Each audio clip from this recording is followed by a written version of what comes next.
Congress government వచ్చి దాదాపుగా సంవత్సర కాలం అయితే అయిపోయింది. కానీ ప్రజలకి ఏం అందట్లేదని కూడా కొంత వర్గాలు చెప్తా ఉన్నారు. అసలు నిజంగా ప్రజలకి ఏం అందుతున్నాయి, ఏం అందట్లేదు, వాళ్ళు ఇచ్చిన 6 గ్యారెంటీలు ఎంతవరకు ప్రజల్లోకి వెళ్ళాయి పూర్తిగా తెలుసుకుందాం. మనతో Telangana TPCC spoke person Charan Kaushik అన్న గారు అయితే ఉన్నారు. నమస్తే. నమస్తే. సంవత్సర కాలం అయిపోయింది కాంగ్రెస్ గవర్నమెంట్ వచ్చి. ఎలా అనిపిస్తూ ఉంది తెలంగాణలో? అసలు ఎంతవరకు మీ పథకాలు గ్రౌండ్ లెవెల్ వరకు వెళ్ళాయి? అంటే కాంగ్రెస్ ప్రభుత్వం అధికారులకు వచ్చి 12 నెలలు అయిపోయింది, ఇప్పుడు 13 నెలల. అదే కాకుండా కాంగ్రెస్ ప్రభుత్వం అధికారులకు వచ్చిన తర్వాత 160 గ్యారెంటీలు అమలు చేసినాం. 160 గ్యారెంటీలు అమలు చేసినాం. మేము 414 హామీలు ఇస్తే 160 ఒక సంవత్సరం అమలు చేసినాం. మాకు ఇంకా 4 సంవత్సరాల కాలం పాటు టైం ఉన్నది. అదే కాకుండా అల్లా ప్రతిష్టాత్మకంగా తీసుకున్నటువంటి రుణమాఫీ 18,000 కోట్ల రూపాయలు ఒకసారి, 3,000 కోట్ల రూపాయలు అంటే 21,000 కోట్ల రూపాయలు రుణమాఫీ చేసినాం. 25 లక్షల కుటుంబాలకు మేలు జరిగింది. అదే కాకుండా ఉచిత కరెంటు 10,000 కోట్ల రూపాయలు రాష్ట్ర ప్రభుత్వం ప్రతి సంవత్సరం ఖర్చు పెడతా ఉంది. బడ్జెట్లో 35% రైతాంగానికి కోసమే రాష్ట్ర ప్రభుత్వం ఖర్చు పెడతా ఉంది. అదే కాకుండా కాంగ్రెస్ ప్రభుత్వం తీసుకొచ్చినటువంటి పథకాలలో ఇంకొకటి 500 రూపాయల బోనస్ తోటి ప్రధానంగా ప్రతి ఎకరాకి 10 నుంచి 12,000 రూపాయల బెనిఫిట్ జరుగుతుంది. అదేగా గతంలో 7 నుంచి 10 కిలోలు తరగని ప్రసక్తే లేదు. గతంలో 45 రోజుల్లో పైసలు ఇచ్చేవాళ్ళు, ఇక్కడ 3 రోజుల్లో పైసలు ఇస్తూ ఉన్నారు. తెలంగాణ రాష్ట్రంలో ప్రతిదీ సవరించుకునే ప్రయత్నం జరుగుతూ ఉంది. జీతాలు గతంలో 10వ తారీఖు 12వ తారీఖు ఇస్తే మొదటి తారీఖు నాడే జీతాలు ఇస్తా ఉన్నాం. అదే కాకుండా ఉచిత కరెంటు 500 రూపాయలకే గ్యాస్ సిలిండర్, 200 వరకు ఉచిత కరెంటు. అదే కాకుండా బస్సుల ప్రయాణం ప్రతిరోజు యావరేజ్గా ఉచితంగా మహిళలు 30 లక్షల మంది మహిళలు ఉచిత ప్రయాణం చేస్తున్నారు. నెలకు 300 కోట్ల రూపాయలు రాష్ట్ర ప్రభుత్వం రియంబర్స్మెంట్ చేస్తూ ఉంది. ఇప్పటి వరకు దాదాపు 3,600 కోట్ల రూపాయలు రాష్ట్ర ప్రభుత్వం రియంబర్స్మెంట్ చేసింది. Occupancy ratio 99%. అదే కాకుండా ఎలక్ట్రికల్ వెహికల్స్ తీసుకొచ్చే ప్రయత్నం. అదే కాకుండా హోంగార్డుకి వారం శిక్షణ ఇచ్చే కార్యక్రమం కావచ్చు, వాళ్ళకున్న పరిహారం ఇచ్చే ప్రయత్నం. 5 లక్షల వరకు ఇన్సూరెన్స్ ఇస్తూ ఉంది రాష్ట్ర ప్రభుత్వం. వారి పిల్లలు చదువుకోవడం కోసం ఐపీఎస్, అదేవిధంగా ఎస్ఐసిఐల పిల్లలు ఎక్కడ చదువుకుంటారో వారి పిల్లలు కూడా అక్కడనే స్కూల్ ఏర్పాటు చేసే ప్రయత్నం కాంగ్రెస్ ప్రభుత్వం చేస్తూ ఉంది. ఈ మధ్యకాలంలో ట్రాన్స్జెండర్ క్లినిక్స్ వచ్చినాయి. ట్రాన్స్జెండర్లను ఆల్రెడీ ట్రాఫిక్ సేవలు వారి సేవలు ఉపయోగించుకుంటూ ఉంది రాష్ట్ర ప్రభుత్వం. కాబట్టి ఎప్పుడో పోతే కాంగ్రెస్ ప్రభుత్వం అంచనాల మించి కూడా ప్రతి దాన్ని పరిష్కరించే ప్రయత్నంలో కాంగ్రెస్ ప్రభుత్వం ముందుకు. మీరు బాగా చెప్పారు, అంటే కాంగ్రెస్ పార్టీ ఏం చేస్తూ ఉందని బాగా చెప్పారు. కానీ అది గ్రౌండ్ లెవెల్ వరకు ఎంతవరకు వెళ్తా ఉందని మీరు ఏమైనా తెలుసుకునే ప్రయత్నం చేస్తా ఉన్నారు కాంగ్రెస్ పార్టీ? డైరెక్ట్ గా మేలు జరుగుతూ ఉంది. ఇప్పుడు రుణమాఫీ చేసింది. అంటే మీరు చెప్పిన దాంట్లో ఒక ఆర్టీసీ బస్ తప్ప మిగతాయి ప్రజల్లోకి వెళ్ళట్లేదని మీరు అంటారు కరెక్టే. ఇప్పుడు 5 లక్షలు ఉన్నట్టు ఆరోగ్యశ్రీని 10 లక్షల రూపాయలు చేసింది. ప్రజలకైతే 10 లక్షల రూపాయలు అంతా ఉన్నది కదా ఆరోగ్యశ్రీ కోసం. అదే కాకుండా వచ్చిన తర్వాత 8 మెడికల్ కాలేజ్ తీసుకొచ్చినాం. దాదాపు 17 నర్సింగ్ కళాశాలలు. అదే కాకుండా పారామెడికల్ కోర్సెస్ తీసుకొస్తాము. Skill university, sports university, RRR ఏర్పాటు చేస్తాము. మెట్రో విస్తరణ, మేము మెట్రోని తీసుకొచ్చితే కాంగ్రెస్ ప్రభుత్వం అన్నాడు. ఒక్క ఫేజ్ కూడా విస్తరణ చేయాలి అన్నాడు. ఇప్పుడు అటు శంషాబాద్ వరకు, ఇటు మియాపూర్ వరకు, అటు షామీర్పేట విస్తరణ. అదే కాకుండా RRR విషయం కావచ్చు, skill university, sports university, 4th సిటీని ఏర్పాటు చేసే ప్రయత్నం కాంగ్రెస్ ప్రభుత్వం చేస్తూ ఉంది. అదే కాకుండా మూసిని పునర్జింపజేసే కార్యక్రమం. హైడ్రాన్ తీసుకొచ్చి హైదరాబాద్ చెరువులు, రాక్స్, హైదరాబాద్ ప్రకృతిని కాపాడే ప్రయత్నం.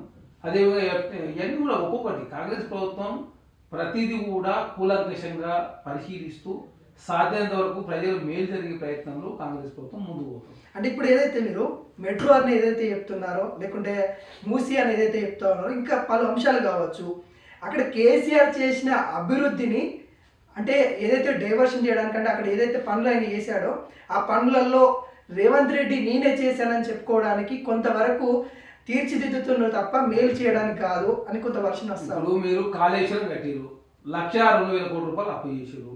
తెలంగాణ నిండా ముంచారు. 6,71,000 కోట్ల రూపాయలు అప్పు చేసి ప్రతి గంటకు 9 కోట్లు, రోజుకు 193 కోట్ల రూపాయలు, దరిద్ర తరక 6,000 కోట్ల రూపాయలు అప్పు, వడ్డీ, ఇన్స్టాల్మెంట్. ఇప్పటి వరకు రాష్ట్ర ప్రభుత్వం 72,000 కోట్ల రూపాయలు అప్పు, వడ్డీ, ఇన్స్టాల్మెంట్ చెల్లించింది. ఇప్పుడు కాళేశ్వరం మీరు అన్నారు కదా, బాగా చేయకుండా అక్కడ ఇసుక దందా నడుస్తా ఉన్నట్టు కదా. ఇప్పుడు అది పేరుకుపోయినటువంటి ఇసుక. ఎప్పుడు ఇసుక అనేది నది ప్రవహిస్తున్నప్పుడు, వరదలు వచ్చినప్పుడు ఆ పేరుకుపోయినటువంటి ఇసుక నువ్వు తరలించకపోతే డ్యామే మొత్తం ఎగిరిపోతుంది కదా. అంటే ఒకప్పుడు ఆ దందా జరగలేదు. అదే దందా కాదు అది. దాన్ని రక్షించే కార్యక్రమం జరుగుతూ ఉంది. దాని ద్వారా ఎవరికి మేలు జరుగుతుంది? ప్రభుత్వానికి కదా ఆదాయం వచ్చేది. మేమేదో ప్రకృతి విఘాతం కలిసి కార్యక్రమాన్ని మేము చేస్తలేము. మీలాగా అప్పు చేసి పప్పు కూడా తింటలే, మీలాగా ఆగమాగం చేస్తలే, కమిషన్కి అభివృద్ధి పడలేదు. యాదాద్రి భద్రాద్రి పౌర కొనుగోలు కావచ్చు, ఫోన్ ట్యాపింగ్ వారం కావచ్చు, గొర్రెల స్కాములు కావచ్చు, ధరల్లో కావచ్చు, లేకపోతే అవుటర్ కూడా అప్పనంగా అమ్మిరు కదా మీరు 7,500 కోట్ల రూపాయలకు. 7,000 దాదాపు ఆనాడు ప్రభుత్వమే 6,550 కోట్ల రూపాయలు ఖర్చు పెట్టినాం. దానికి మీరు ఇచ్చింది 7,500 కోట్ల రూపాయలకు. అవుటరింగ్ నెహ్రూ అవుటరింగ్ నిర్మించింది మేమే. శంషాబాద్ రాజీవ్ గాంధీ అంతర్జాతీయ విమానాశ్రయం నిర్మించింది మేమే. హైటెక్ సిటీ అయినా అంతర్జాతీయ విమానాశ్రయం అయినా హైదరాబాద్ ఏ అభివృద్ధి కార్యక్రమాలు చేసినా కాంగ్రెస్ ప్రభుత్వం చేసింది. యూనివర్సిటీలు అయినా ఉస్మానియా యూనివర్సిటీ తీసుకో, తెలుగు యూనివర్సిటీ తీసుకో, లేకపోతే సెంట్రల్ యూనివర్సిటీ తీసుకో, లేకపోతే స్కిల్ యూనివర్సిటీ, ఇప్పుడు ఇచ్చిన స్పోర్ట్స్ యూనివర్సిటీ, సాగరైన పేరు మీద వీరనారి సాగరైన మహిళా యూనివర్సిటీ, ఏది తీసుకున్నా మీ ఆయనలో వచ్చినాయి. కొన్ని ఎక్కడ దుర్గం తీరులో ఒక బ్రిడ్జ్ వచ్చింది, తీగలవంతెన ఏదో చిన్న చిన్న ఫ్లేవర్లో ఏదో నిర్మించింది తప్ప మీరు హైదరాబాద్ చేసింది శూన్యం. మీరు ప్రచారం ఎక్కువ చేసుకుంటూ చేసింది కాదు. మీరు వాళ్ళు ఇప్పుడు ఏం చెప్తా ఉన్నారంటే, మీరు చెప్తా ఉన్నారు కొన్ని ప్రాజెక్టులన్నీ బీఆర్ఎస్ హయాంలో చేస్తే, మొన్న కూడా ఒక ఫ్లైఓవర్ రేవంత్ రెడ్డి గారు ఓపెన్ చేశారు. అది కట్టిందేమో బీఆర్ఎస్ వాళ్ళు, ఓపెన్ చేసిందేమో కేసీఆర్. అట్లా చెప్పుకుంటూ వస్తే ఈ విధంగానే చేస్తా ఉన్నారు కాంగ్రెస్ నేతలు అన్నట్టు కూడా మన కేటీఆర్ మాట్లాడినారు. ఫ్లైఓవర్లు ఎవరు ప్రారంభించారు? మీరు మొదటి వారు కాదు, చివరి వారు కాదు. కాంగ్రెస్ ప్రభుత్వాలు అంతకుముందు చంద్రబాబు నాయుడు గారు అంతా కూడా ఫ్లైఓవర్ తీసుకొచ్చినప్పుడు ఈ ఫ్లైఓవర్ల వల్ల ఉపయోగం జరుగుతుందని చెప్పి ప్రజలంతా చర్చ చూసుకున్నారు. అత్యధిక పివి నరసింహరావు ఫ్లైఓవర్ ఎవరు నిర్మించారు? ఏషియాలో నెంబర్ 1 అత్యధిక దూరం ఉన్నట్టు ఫ్లైఓవర్ ఎవరు నిర్మించారు? మీరు మొదటి వారు కాదు, చివరి వారు కాదు కదా. ఇంత పెద్ద తెలంగాణను కాంగ్రెస్ ప్రభుత్వం ఇస్తే, ఆనాడు యూపీఏ ప్రభుత్వం తెలంగాణ ఎండం నుంచి అప్లపాలు చేసి ఆగమనం చేసి ప్రజాస్వామ్యం లేకుండా చేసి, అదే పార్టీ ఫిరాయింపులో మీరే పాల్పడి దాదాపు 43 మంది ఎమ్మెల్యేలను జాయిన్ చేసుకొని 3 ఎంపీలను జాయిన్ చేసుకొని ఇప్పుడు ఫిరాయింపుల గురించి మాట్లాడతారు. ఏదో మేమేటలో మీరు అయితే ప్రాజెక్టు వల్ల ఒక ఎకరం కూడా బాడతలే కదా. మీరేం మిగిలిచిపోయారు? తెలంగాణ ప్రజలకు అప్పు మిగిలిచిపోయారు. తెలంగాణ ప్రజలకు ప్రజాస్వామ్యం లేకుండా చేసిపోయారు. ఆ ధరణ పేరు మీద 1,00,000 ఎకరాలు ఉంచుకున్నారు. మీ కుటుంబంలో అందరి పదవులు వచ్చిన లక్షల కోట్ల రూపాయలు దోపిడీ జరిగింది. కాంగ్రెస్ ప్రభుత్వం 12 రోజుల నుంచి మేము ఆర్బీఐ మీద ఆధారపడి ఓడీలు తీసుకొచ్చి రాష్ట్రాన్ని నడుపుతా ఉన్నాం కదా. ఇప్పుడు అప్పుల గురించి ఇందాక మీరు చెప్పారు కాబట్టి, అప్పుల ఈ సంవత్సర కాలంలో కాంగ్రెస్ పార్టీ చేసిన అప్పు ఎంత అంటే ఏం చెప్తారు?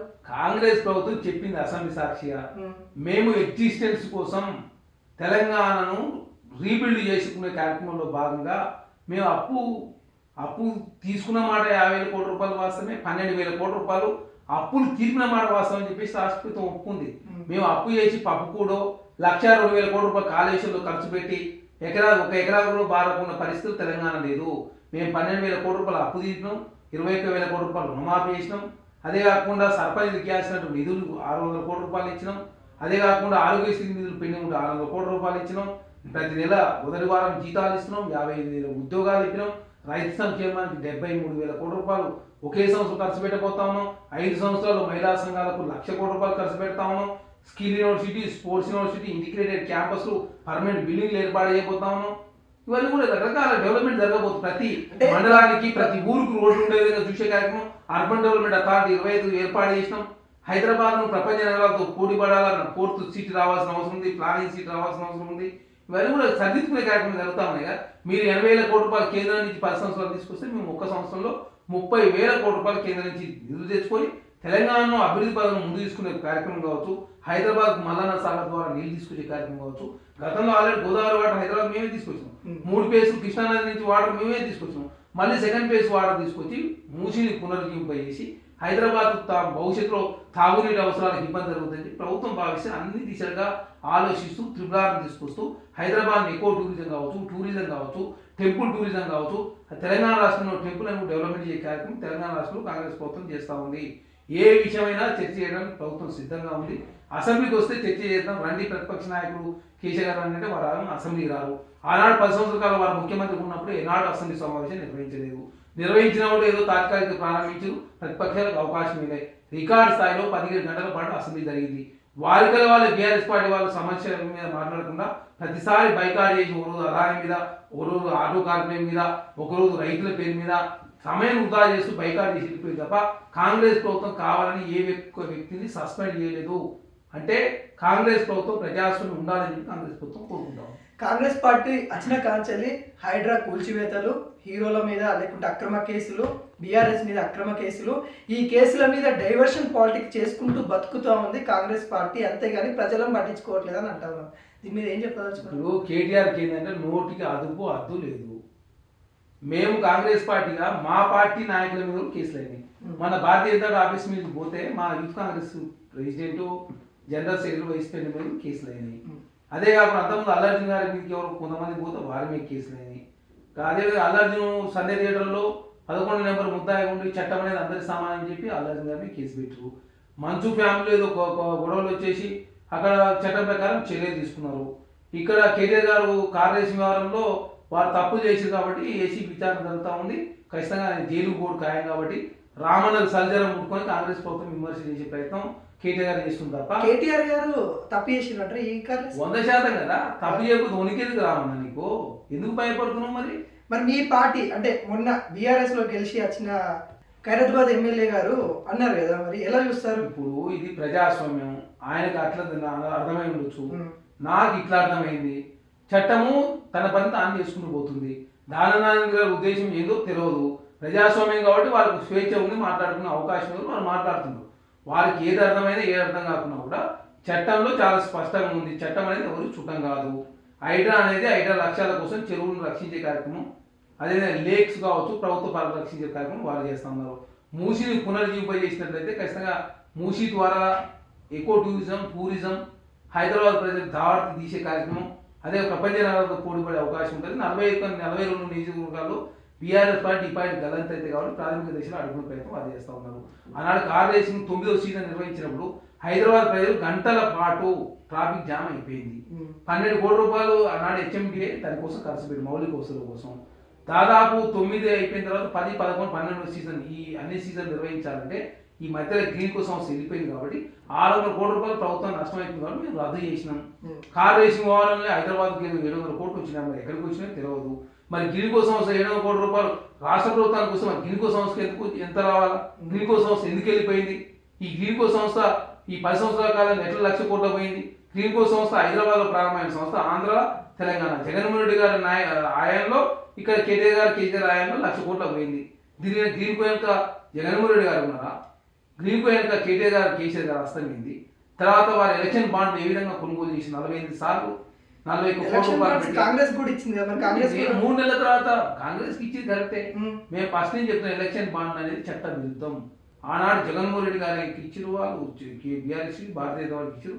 ఏకంగా భారతీయ జనతా పార్టీకి అయితే 1000 కోట్లు ఏదో వచ్చినట్టు. ఇప్పుడు చట్ట విరుద్ధం అంటే మరి కాంగ్రెస్ కూడా తీసుకోవద్దు కదా. ఇక్కడ తీసుకున్న దాన్ని తర్వాత సుప్రీంకోర్టు రద్దు చేసి ఓకే.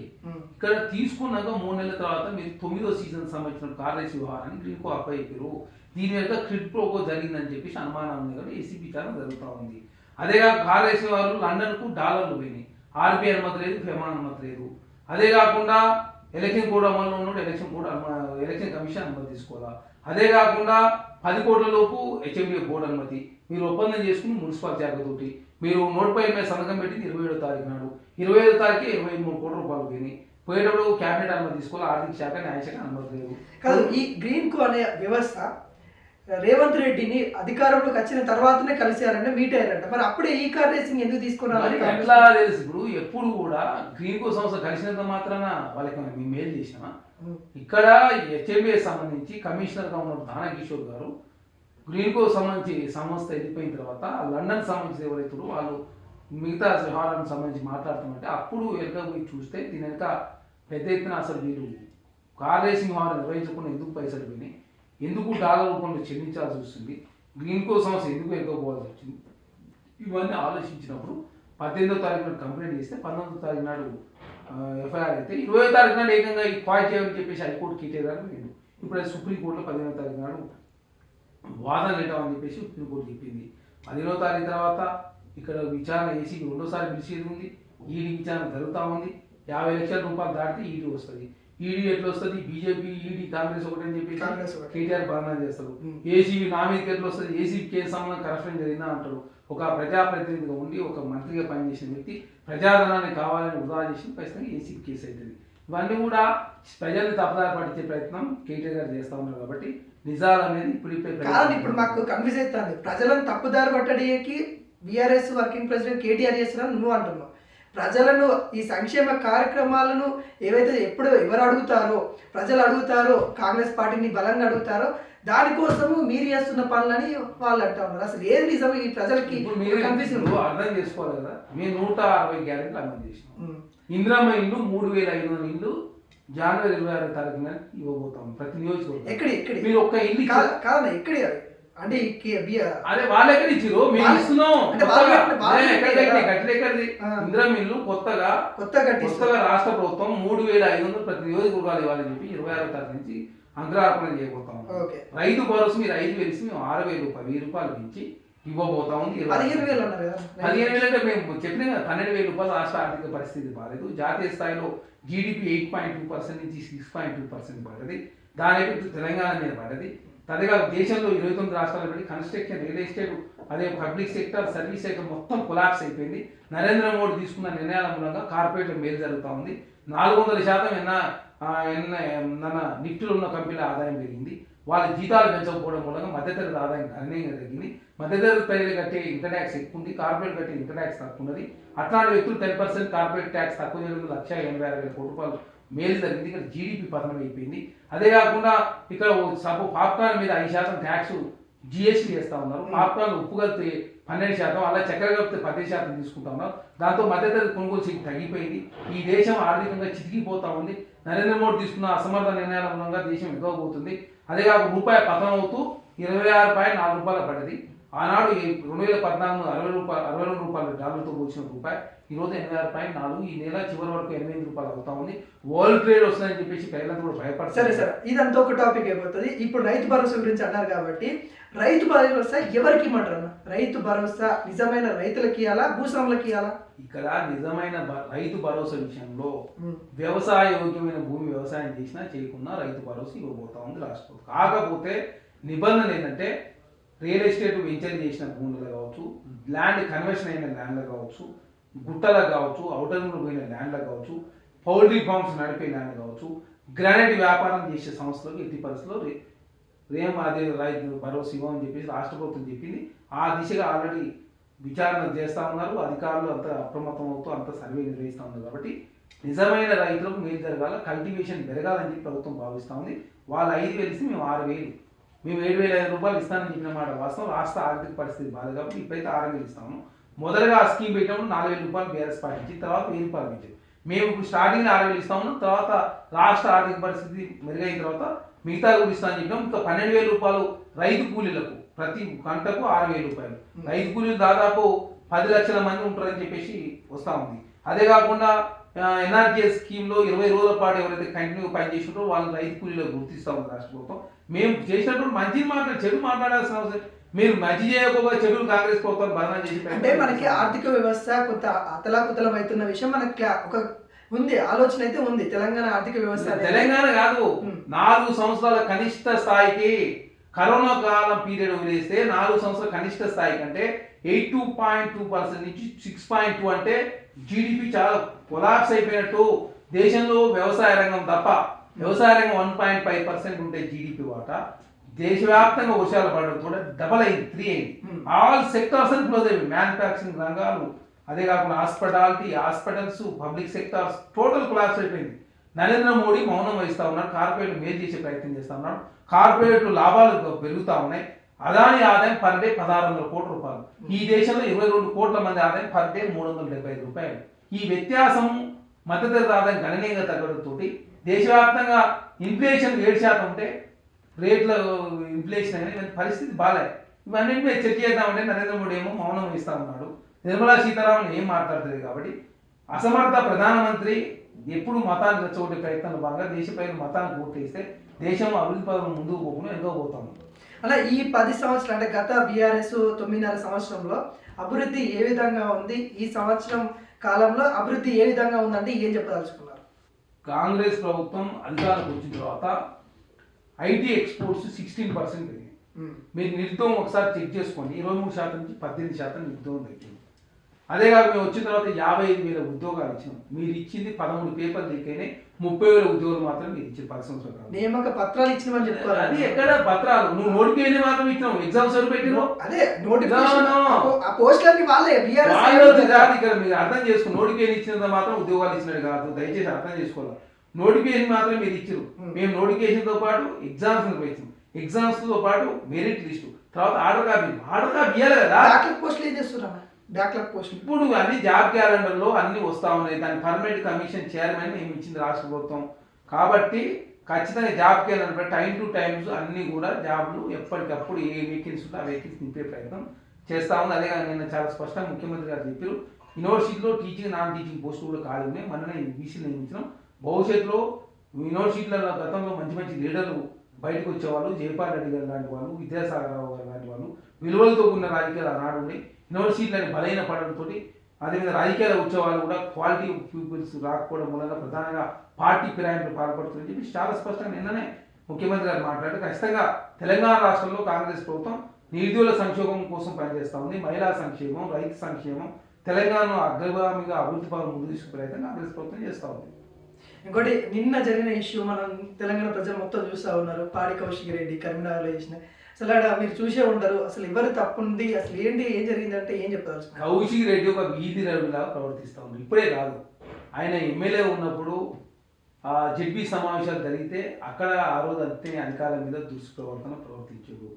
తర్వాత అసెంబ్లీ జరిగితే స్పీకర్ మీద గలాట చేసే ప్రయత్నం, కాంగ్రెస్ ప్రభుత్వాన్ని బదనాం చేసే ప్రయత్నం, ఇష్టం వచ్చిన ఊర్లే ప్రయత్నం చేస్తాం. నిన్న విస్తృత స్థాయి సమావేశం జరిగింది కరీంనగర్లో. అక్కడ గ్రంథాలయ సంస్థ చైర్మన్ సత్తుమల్లి గారు పోతే ఆయన ఎట్లా వస్తాడు, ఆయనకి ఏం రైట్ ఉంది? అది కాదు, ఆయన గ్రంథాలయ సంస్థ చైర్మన్గా జిల్లా మొత్తం ప్రోటోకాల్ ఉంటుంది. విస్తృత స్థాయి సమావేశాలు పోవచ్చు, జడ్పీ సమావేశాలు పోవచ్చు, దానికి ఒక నియమ నిబంధనలు ఉన్నాయి. అదే కాకుండా సంజయ్ గారు, డాక్టర్ సంజయ్ గారు 2 సార్లు ఎమ్మెల్యేగా ఉన్న జీవితాల నుంచి ఆయన ఉద్యమకారుడు, మచ్చలేని వ్యక్తి, మంచి సౌమ్యుడు. అట్లాంటి వ్యక్తిని కొట్టే ప్రయత్నం కూడా కౌశిక్ రెడ్డి గారు దాడి చేసే ప్రయత్నం చేసిన ఒక వీధి రౌడీలాగా తన మానసిక పరిస్థితి బాగాలేదని చాలా స్పష్టంగా కనపడుతుంది. కాబట్టి తెలంగాణ సమాజంతో అప్రమత్తంగా ఉండాలి. ఇలా కాంగ్రెస్ పార్టీ మీద కాటేయచ్చు, రేపు అది బీఆర్ఎస్ పార్టీ మీద కాటేస్తుంది. అది అదే కాకుండా ఆయన వైసీపీలో రాజకీయ ప్రస్థానం ప్రారంభించి కాంగ్రెస్ పార్టీ కొంచెం పోటీ చేసి కాంగ్రెస్ పార్టీ ఓడిపోయిన తర్వాత కాంగ్రెస్ పార్టీలో ఉంటూ బీఆర్ఎస్ పార్టీ కోర్టు గౌరవించి ఈటలాయిందని నన్ను పార్టీ నుంచి పంపించే క్రమంలో తర్వాత శ్రీనివాస్ యాదవ్ గెలిస్తే నాకు పోటీ అవుతానని చెప్పేసి మళ్ళీ ఈటలాయిందని సపోర్ట్ చేసి తర్వాత శ్రీనివాస్ యాదవ్ టికెట్ ఆయనే తీసుకొని గెలిచిన తర్వాత గెలిచేటప్పుడు నేను నా భార్య నా కూతురు మీరు గెలిపిపోతే విషయం ఇచ్చుకొని చేస్తామని చెప్పేసి బ్లాక్మెయిల్ చేసిన వ్యక్తి ఇప్పుడు సుధపూజ మాటలు తెలంగాణ సమాజం హర్షిస్తారా? నీకు చిత్తశుద్ధి నిజాయితీ ఉంటే రాజీనామా చేసి బ్లాక్మెయిల్ చేయకుండా గెలిచిన తర్వాత పార్టీ ఫిరాయింపులు చేసిన పార్టీలో నువ్వు ఉంటూ పార్టీ ఫిరాయింపులు చేసే మీ కేసీఆర్ గారితో నువ్వు పార్టీలో పనిచేస్తూ నువ్వు పార్టీ ఫిరాయింపుల గురించి మాట్లాడితే 43 మందిని 2014 63 ఎమ్మెల్యే స్థానాలు ఇస్తే టీఆర్ఎస్ పార్టీ బీఎస్సీ నుంచి 2 తీసుకున్నారు, టీడీపీ నుంచి 13 మంది తీసుకున్నారు, కాంగ్రెస్ పార్టీ నుంచి 6 మందిని, సిపిఐ పార్టీ నుంచి 1, వైసీపీ నుంచి 3, తర్వాత వైసీపీ నుంచి ఎంపీ నుంచి 1, TDP MP 1, Congress party MP 1, తర్వాత 1888 మంది గెలిచినప్పుడు కాంగ్రెస్ పార్టీ 12 మంది. అంటే పార్టీలో లేదు మరి అంతే కదా. మీరు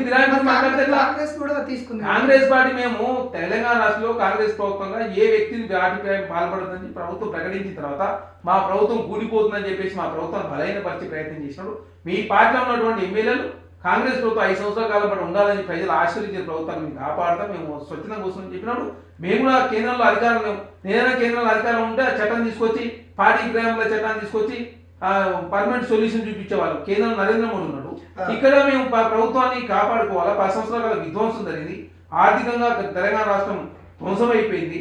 కాంగ్రెస్ ప్రభుత్వం ఏ లక్ష్యాల కోసం తెలంగాణ ఆ లక్ష్యాలు నెరవేరలేదు. కాబట్టి అట్లాంటి పరిస్థితి ఉంటుంది, ఖచ్చితంగా రాజకీయపరమైన నిర్ణయం తీసుకోవాలని ప్రభుత్వం బీఆర్ఎస్ బెదిరింపులకి పార్టీల నుండి తీసుకున్నారు. లేదా మేము తీసుకుని వాళ్ళే స్వచ్ఛందంగా వచ్చింది. 5 సంవత్సరాలు ఉండాల్సిన ప్రభుత్వాన్ని మధ్యలో పూజే ప్రయత్నం బీఆర్ఎస్ పార్టీ చేస్తున్నాం. మీరు స్వచ్ఛందంగా మీ ప్రభుత్వాన్ని మద్దతు తీసుకొని వచ్చినప్పుడు మాది రాజకీయ పార్టీ, మాది అనాథాశ్రయం కాదు, మాది స్వచ్ఛంద సంస్థ కాదు. మేము ప్రజలకు ఇచ్చిన హామీ నెరవేర్చాలి, గ్యారెంటీలు అమలు చేయాలి. తెలంగాణలో ప్రజాస్వామ్యం కనుమరుగైతా ఉంది, అస్తిత్వం పోతా ఉంది, తెలంగాణ అప్పులపాలు అవుతుంది, ఆగం అవుతుంది. అప్పటికి జీతాలు 15 తారీఖు 20 తారీఖు వస్తూ ఉంది, ప్రజాస్వామ్యం లేకుండా అయిపోయింది. ఎంతసేపు ప్రగతి భవన్లో ఎవరికి ప్రవేశం లేదు, కేసీఆర్ గారు ఫామ్ హౌస్లో ఉంటున్నాడు. కాబట్టి ఆ పరిస్థితి నుంచి గట్టెక్కించాలంటే ఖచ్చితంగా కాంగ్రెస్ ప్రభుత్వం ప్రజాస్వామ్యబద్ధంగా ఖచ్చితంగా 5 సంవత్సరాల కాలం ఉండాలని ప్రజలు కోరుకున్నప్పుడు రాజకీయపరమైన నిర్ణయం తీసుకోవాలని ప్రభుత్వం భావించి ఆ నిర్ణయం తీసుకున్నాం. కౌశిక్ రెడ్డి ఏంటంటే అర్ధరాత్రే నేను లీడర్ కావాలా, తెలంగాణ ప్రజలందరూ నన్ను గుర్తుపట్టాలని చెప్పేసి ఎక్కడ పడితే గలాడ క్రియేట్ చేసే ప్రయత్నం వాళ్ళు చేస్తున్నారు. వాళ్ళు వన్ టైం వండర్స్, ఒకసారి నెక్స్ట్ గెలిచేది సచ్చేది. ఆయన హుజరాబాద్ ఎలక్షన్ ఏంటంటే డిపాయిడ్ కదంతు ఆయన మళ్ళీ గెలిచేది సచ్చేది. ఎందుకంటే కాంగ్రెస్ పార్టీ ఉండే బీఆర్ఎస్ పార్టీ కోర్టులో పనిచేసిండు. ఇప్పుడు నెక్స్ట్ బీఆర్ఎస్ పార్టీ ఇంకో పార్టీ కూడా కోర్టులో పని చేయొచ్చు. ఏ పార్టీ? కాంగ్రెస్ కంటారా? చెప్పలేము, ఎవరికైనా చేయొచ్చు. అట్లాంటి వాళ్ళకి ఏముంటది, ఈ తోడు పెడితే శత్రువుడు పుడుతుందా? ఆనాడు అది చేసిన రేపు ఏదైనా చేస్తారు కదా. అంటే కాంగ్రెస్ పార్టీ కోవట్ అంటారా? నేను కాంగ్రెస్ పార్టీ కోర్టు కాదు, తను ఎక్కడ ఉన్నా కూడా తన స్వార్థ స్వప్రాయాల కోసం ప్రతి వేదికను వాడుకునే ప్రయత్నం చేస్తాడు. కాబట్టి కాంగ్రెస్ పార్టీ కార్యకర్తలు కూడా చూస్తూ ఊరుకోరు. ఖచ్చితంగా ఇట్లాంటి పునరావృతం అయితే ఖచ్చితంగా మా కాంగ్రెస్ పార్టీ మా కార్యకర్తలతో తిరుగుబాటు చేసే అవకాశం ఉంది. అదే కాకుండా తెలంగాణ రాష్ట్ర ప్రజలు అంతా కూడా అప్రమత్తంగా ఉండాలి. ఎందుకంటే అది మానసిక పరిస్థితి వాళ్ళు కాంగ్రెస్ పార్టీలు కాటేసి బీఆర్ఎస్ పార్టీ వేయచ్చు. రేపు సమాజంలో కౌశిక్ రెడ్డి మానసిక పరిస్థితి బాగాలేదు కదా. ఒక ఎమ్మెల్యేగా ఉండి వీధి రౌడీగా వర్తించి ఏకంగా ఎమ్మెల్యే మీద దాడి చేసే ప్రయత్నం, స్పీకర్ మీద దాడి చేసే ప్రయత్నం, జడ్పీ సమావేశాలు అధికారుల మీద దాడి చేసే ప్రయత్నం చేస్తున్నప్పుడు తన మానసిక పరిస్థితి బాగాలేదు. అప్పుడే ఎలక్షన్ సందర్భంగా చచ్చిపోతామని చెప్పి బ్లాక్మెయిల్ చేసిండు. ఇప్పుడే మానసిక పరిస్థితి బాగాలేక ఫిరాయింపుల గురించి అది ఏదో మాట్లాడే ప్రయత్నం చేయి. నువ్వు డెవలప్మెంట్ మీద మాట్లాడితే సమాధానం చెప్తావు, కరీంనగర్లో డెవలప్మెంట్ మీద మాట్లాడితే సమాధానం చెప్తావు, రాష్ట్రంలో ఆర్థిక పరిస్థితి డెవలప్మెంట్ మీద కన్స్ట్రక్టివ్ వేలో మీరు మాట్లాడితే ప్రభుత్వం సమాధానం చెప్తాను సిద్ధంగా ఉంది. అవి మాట్లాడకుండా వ్యక్తిగతంగా దాడులు చేసే ప్రయత్నాన్ని తీవ్రంగా కాంగ్రెస్ పార్టీగా ఖండిస్తాము. ఓకే, కాంగ్రెస్ పార్టీ వచ్చిన కాంచెల్లి కేటీఆర్ అన్న మీద పడ్డారు. కేటీఆర్ మీద చాలా కేసులు. మొన్న కూడా ఆయన ఏసీబీ అధికారుల విచారణ తర్వాత కూడా ఆయన ర్యాలీ చేయాలని అనుకోలేక మామూలుగా వెళ్ళిన దాన్ని కూడా మీరు ఎఫ్ఐఆర్ ఫైల్ చేశారంటే ఎలా చూస్తారు? అసలు తుమ్మినా తగ్గిన కాంగ్రెస్ గవర్నమెంట్ కేసులు పెడుతుందంట. కేటీఆర్ కేసా? కేటీఆర్ పైన ఏంది కేసు? మీరున్నప్పుడు ఇందిరా పార్క్ దగ్గర ధర్నా చౌక్ ప్రారంభించారు. ఇందిరా చౌక్ దగ్గర బ్యాన్ చేసిన వ్యక్తులు మీరు. ఆనాడు ఏబిఎన్ టీవీ9 బ్యాన్ చేసింది మీరు. తెలంగాణ ఉద్యమకారులు పొలిటికల్ చేసి చేసిన కోదండరామ్ గారి ఇల్లును ఏ విధంగా బలగొట్టి అరెస్ట్ చేసినా అందరూ చూసారు. రేవంత్ రెడ్డి గారు డ్రోన్ కేసులో 200 రూపాయల ఫైన్ తోటి స్టేషన్ పిలిచి కేసులో 14 రోజులు జైలు పెట్టారు. తీర్మార్ మలన ఆనాడు ఎట్లా చేసినా అందరూ చూసారు. అదే చెప్తాము. అదే ఆర్ఎస్ ప్రవీణ్ కుమార్ గారు ఏ విధంగా అరెస్ట్ చేసినా అందరూ చూసారు. మీలాగా మేము చట్టాన్ని మా చేతిలోకి తీసుకుంటలేము. అట్లా తీసుకుంటే ఎప్పుడో కేటీఆర్ గారు జైలు ఉండాలి. 14 రోజులు 45 రోజుల కాలం పాటు 70A కింద గవర్నర్ అనుమతి కోరి గవర్నర్ అనుమతి ఇచ్చే వరకు ఏసీ విచారణ చేయలేదు. అదే కాకుండా ఏసీ మీద ఎక్కడ ఒత్తిడి లేదు. ఎందుకంటే చట్టబద్ధ సంస్థలు, విచారణ సంస్థలు వాళ్ళు ఎప్పుడు ఏం చేయాలంటే చేస్తారు, చట్ట ప్రకారం చర్యలు తీసుకుంటారు తప్ప ప్రజాప్రభుత్వంలో తన మన అనే భేదం లేదు. మా కాంగ్రెస్ పార్టీ మీద చాలా మంది కేసులైనవి. బీజేపీ ఆఫీస్ మీదకి పోతే మా కాంగ్రెస్ వాళ్ళు కేసులైనవి. అదే కాకుండా అంతకుముందు అల్లర్జున్ గారి మీదకి పోతే మళ్ళీ కేసులైనవి. ఇక్కడ చట్టంలో అల్లర్జున్ గారికైనా మంచు మనోజ్ బాబుకైనా కేటీఆర్ గారు ప్రత్యేక చట్టాలు ఏమన్నా అని చెప్పి కోర్టు ప్రశ్నించిన సందర్భం. కాబట్టి చట్టం అనేది ఎవరి చుట్ట కాదు, చట్టం అనేది అందరికి సమానం అనేది చాలా స్పష్టం. ఏసీబీ అధికారిని లాయర్ ఎందుకు తీసుకోవాలి? చట్టంలోనే ఉంది కదా తీసుకోమనే. లేదు లేదు, చట్టంలో ఏముందని అరెస్ట్ అయిన వ్యక్తికి మాత్రమే అడ్వకేట్ పెట్టుకునే అవకాశం ఉంటుంది. అదే కాకుండా అడ్వకేట్ నీకు కావాలనుకున్నప్పుడు కోర్టు నుంచి అనుమతి తీసుకోవాలి. దాంట్లో మాకు కోర్టుకు పోతే కోర్టు ఇచ్చిందని మేము ఏసీబీ వాళ్ళు ఇంప్లిమెంట్ చేసింది. కానీ చట్టం అనేది ఎవరు చుట్టం కాదు కదా. చట్టంలో లేని దాంట్లో గలాట క్రియేట్ చేసి ఒక రోజు మొత్తం రాజకీయం చేసే ప్రయత్నం బీఆర్ఎస్ పార్టీ. ఒక రోజు అడ్వకేట్ మీద, ఇంకో రోజు ఏసీబీ మీద, ఇంకో రోజు ఈడీ మీద, ఒక రోజు రేవంత్ రెడ్డి గారి కుటుంబం మీద, ఇంకోసారి లగచర్లు అంటారు, ఇంకోసారి అసెంబ్లీలో సమయం ఇస్తారు అంటారు. అన్ని గలాట క్రియేట్ చేసే ప్రయత్నం కేటీఆర్ గారు చేస్తూ ఉన్నారు. చట్టం ఎవరికి చుట్టం కదా మీరు అంటారు. చట్టం మాత్రం అధికారంలో ఉన్న హోమ్ మినిస్టర్ చేతుల్లో ఉంది, ఆయనకే చుట్టం అయిపోయింది, ఆయన చెప్పినట్టే నడుస్తూ ఉందని అన్నట్టుగా కొంత చెప్తా ఉన్నారు. ఎవరి చేతులు నడుస్తుంది? హోమ్ మినిస్టర్ ఎవరి చుట్టం చేతులు నడుస్తుంది? ఏమైనా ఎక్కడ కేసులు పెట్టకుండా ఉన్నది, ఎక్కడ అంటే ఏసీబీ క్వశ్చన్స్ ఏవైతే అడిగిరో రేవంత్ రెడ్డి ఆయన అడిగినట్టు ఉన్నాయి అని చెప్తారు. ఆయన ఎట్లా అడుగుతాడు? ఇక్కడ ఏసీబీ వాళ్ళు ఏం క్వశ్చన్ అంటే కేటీఆర్ చెప్పి అడుగుతారా? మేము చెప్పినావు ఆయన చెప్పిన ఎవరు చెప్పిన అడగరు కదా. అట్లా ఉండదు కదా. ఏసీబీకి వాళ్ళకి ఏమి క్వశ్చన్స్ అడగాల, వాళ్ళ ఇంట్రాగేషన్లో గ్రీన్ కో సంస్థ కావచ్చు, తర్వాత కేసులో వాళ్ళన్ని స్టడీ చేసే క్రమంలో కావచ్చు, అరవింద్ కుమార్ గారితో మాట్లాడినప్పుడు కావచ్చు, లక్ష్మీ నరసింహారెడ్డి గారితో మాట్లాడినప్పుడు కావచ్చు, తర్వాత హెచ్ఎండి అధికారులతో మాట్లాడేది కావచ్చు, మున్సిపల్ శాఖ అధికారులు కావచ్చు, ఆనాడు కార్ రేసింగ్ వ్యవహారం నిర్వహించినందుకు కావచ్చు, ఆ లండన్లో ఆ కేసు ఉన్నప్పుడు వాళ్ళకి పైసలు పోయిన వ్యవహారం, ఇవన్నీ వాళ్ళకి రకరకాల క్వశ్చన్స్ వచ్చి ఉండొచ్చు. అవన్నీ అడుగుతుంటారు కదా. అవి దాన్ని కాంగ్రెస్ పార్టీ రేవంత్ రెడ్డి గారు అడగబోయే ప్రయత్నం చేస్తే అంటే ప్రతిదీ రాద్ధాంతం చేసే ప్రయత్నం కేటీఆర్ గారు చేస్తున్నారు. నువ్వు ఎన్ని గీసి గొడ్లాడినా తెలంగాణ రాష్ట్రంలో బీఆర్ఎస్ పార్టీ ఉండే ప్రసక్తే లేదు. ఆ పార్టీలో ఎవరు ఉండే పరిస్థితే లేదు. రేపు ఏమైందో తెలియని పరిస్థితి. బీఆర్ఎస్ పార్టీ తెలంగాణ రాష్ట్రంలో ప్రజలకు అర్థమైంది. ఎంపీ ఎలక్షన్లు 0. మళ్ళీ ఓటు గవర్నమెంట్ బ్యాంక్ బీఆర్ఎస్ అని అంటారు, మీరేమో 0 అని అంటారు. ఇప్పుడు ఎంపీ ఎలక్షన్లో వాళ్ళకి వచ్చిన ఓట్లేని ఎమ్మెల్యే ఎలక్షన్లు 37% ఉంటే ఎంపీ ఎలక్షన్లు 16% పడింది. ఈయన బీఆర్ఎస్ పార్టీ పెట్టినప్పుడు కూడా ఏనాడు ఎంపీలు గెలవకున్న సందర్భం లేదు. 2005లో 5, 2009లో 2, 2014లో 11 మంది, 2019లో 9 మంది, ఇప్పుడు 0. 7 స్థానాల్లో 3rd ప్లేస్, మిగతా స్థానాలు డిపాయిడ్ కదంతు. 2 స్థానాలు మాత్రం సెకండ్ వచ్చింది. 50 లక్షల ఓట్లు ఎమ్మెల్యే ఎంపీ ఎలక్షన్కు తక్కువ అయిపోయిన బీఆర్ఎస్ పార్టీ. కాబట్టి బీఆర్ఎస్ పార్టీ మనగడ ప్రశ్నార్థకం అవుతా ఉంది. కలర్ఫుల్ కవిత గారు జైల్లో ఉన్నప్పుడు కూడా వాటిని తగ్గిపోయినాయి. తర్వాత కంటోన్మెంట్ ఎలక్షన్ చేస్తే బీఆర్ఎస్ పార్టీ ఓడిపోయింది. దాన్ని కూడా బీఆర్ఎస్ పార్టీ చేసిన తప్పులను తనే చేసి ఇప్పుడు ఏదో కాంగ్రెస్ ప్రభుత్వాన్ని బదనాం చేసే ప్రయత్నం చేస్తే తెలంగాణ సమాజం హర్షించదు. ఇంకోటి ఫైనల్గా తెలంగాణ ప్రజలు ఇదైతే జనవరి 26 రోజున వేస్తా అన్న అమౌంట్, రైతు భరోసా అమౌంట్ వేస్తామని చెప్పారు. ఖచ్చితంగా వేస్తారా, లేకుంటే గతంలో కూడా దసరాకి వేస్తాము, తర్వాత వెళ్ళినాక వేరే పండగకి వేస్తామని చెప్పుకుంటా మాట దాటిన కార్యక్రమాలు చూస్తాం. మరి ఇప్పుడు కూడా అలా ఏమన్నా దాటుకుంటూ వెళ్ళిపోతారా, ఖచ్చితంగా వేస్తారా? ఇక్కడ కాంగ్రెస్ ప్రభుత్వము సబ్ కమిటీ ఏర్పాటు చేశారు. బట్టి విక్రమార్క గారు చైర్మన్గా, తుమ్మల నాగేశ్వరరావు గారు, పొంగులేటి శ్రీనివాసరెడ్డి గారు, అదేవిధంగా శ్రీధరబాబు గారు మెంబర్లు ఉండి 9 జిల్లాలు తిరిగి రైతుతో మాట్లాడి ఎవరికి రైతు బంధు ఇద్దాం, రైతు కూలీలే పరిస్థితిని అన్ని కూలంకషంగా చర్చించారు. భవిష్యత్తులో మళ్ళీ ఇట్లాంటి సంఘటనలు పునరావృతం కావద్దు. ఆనాడు కేసీఆర్ గారు 2018 నుంచి 2023 వరకు చెట్లకు గుట్టలకు రైతు బంధు ఇవ్వడంతో 22,000 కోట్ల రూపాయలు మిస్యూజ్ అయింది. కాబట్టి అట్లాంటి పరిస్థితుల్లో నిజమైన రైతులకు వ్యవసాయం చేసే భూములకు కావచ్చు, వ్యవసాయ యోగ్యమైన భూములకు రైతు బంధు ఇవ్వాలని చెప్పి ప్రభుత్వం పకడ్బందీ వ్యవస్థను తేబోతా ఉంది. కాబట్టి భూభారత రాబోతా ఉంది. కాబట్టి ఏదైనా వ్యవస్థను తీసుకొచ్చేటప్పుడు భవిష్యత్తులో మేలు జరిగే విధంగా ఉండాలి తప్ప, టెక్నాలజీ ద్వారా ప్రజలకు మేలు జరగాలి తప్ప కీడు జరగద్దని ప్రభుత్వం భావించి 4 రోజులు లేట్ అయినా ఏం లేదు, కానీ పకడ్బందీగా ఇంప్లిమెంట్ చేసే ప్రయత్నం చేస్తా ఉన్నాం. జనవరి 26 నుంచి ఖచ్చితంగా ప్రతి ఒక్క వ్యక్తికి రైతు భరోసా సాయం కేసీఆర్ 5,000 ఇస్తే మేము 6,000 రూపాయలు ఇవ్వబోతాము. వారికన్నా అదనంగా సంవత్సరానికి 2,000 రూపాయలు అదనంగా ఇవ్వబోతాము. కాబట్టి రైతు సంక్షేమం కోరే ప్రభుత్వం కాబట్టి అన్ని రకాల ప్రికాషన్ తీసుకొని భూభారతిని ప్రక్షాళన చేసుడు, విఆర్ఓ వ్యవస్థను, అదే కాకుండా ఆర్డీఓ వ్యవస్థను, అదే జిల్లాలో 2 ట్రిబ్యునల్ ఏర్పాటు చేసి న్యాయశాయం కూడా రాష్ట్ర ప్రభుత్వం చేయబోతా ఉంది. డీసెంట్రలైజేషన్ చేసి రైతులు ప్రయోజనకరంగా ఉండాలని చెప్పి ప్రభుత్వం భావిస్తాం. Okay, thank you.